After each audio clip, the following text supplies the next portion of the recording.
आज धेरै कुरा भनिराख्नु पर्दैन। आजको यो जनसागरले नै प्रमाणित गरेको छ कि गणतन्त्र कति कमजोर भएको छ भन्ने कुरा, गणतन्त्रको जग कुन तहको छ भन्ने कुरा। यो आज यो उपस्थिति मात्रै होइन नि, आज त यहाँ केपी ओलीले जन्म संग्रहको घोषणा गर्नुभएको थियो।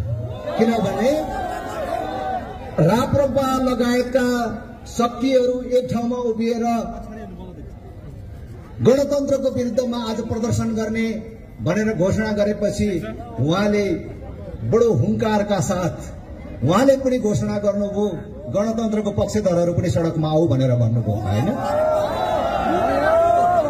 देशभरबाट हामीले जसरी कार्यकर्तालाई आह्वान गर्यौं, उहाँहरूले पनि आह्वान गर्नुभयो हैन त। राज्य शक्ति प्रयोग गरेर मान्छे ल्याएको र गणतन्त्र पक्षको अघिको प्रदर्शन देखिहालियो नि हैन त।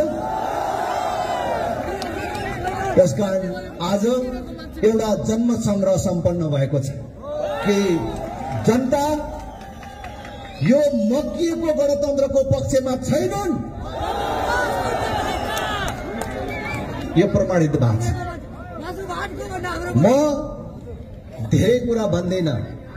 आज तपाईहरु जो उत्साहका साथ सहभागी हुनुभएको छ, मैले तपाईहरुको हुल बीचमा घुमेर हेर्दाखेरि देखे आज राजधानीका थुप्रै स्थानीय बासिन्दाहरू पनि सडकमा आउनु भएको छ।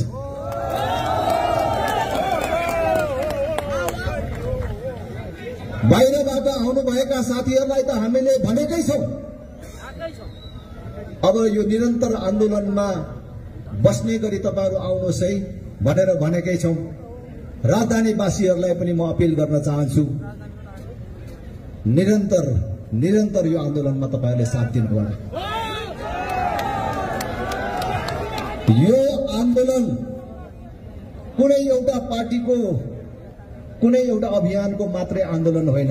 हामी केही पार्टी, केही अभियान र केही संस्थाहरू मिलेर हामीले यो आन्दोलन प्रारम्भ गर्यौं होला, आह्वान गर्यौं होला। तर यो आन्दोलन नेपालको लागि नेपाली जनताले गरेको पहिलो आन्दोलन हो। आफ्नो जीवनकालमै यो देश बनेको देख्न चाहने, आफ्नो देश बनेको हेरेर मर्न चाहने सम्पूर्ण नेपालीको साझा आन्दोलन हो। त्यसकारण म सम्पूर्ण देशवासीहरूलाई यसमा साथ दिन, सहयोग गर्न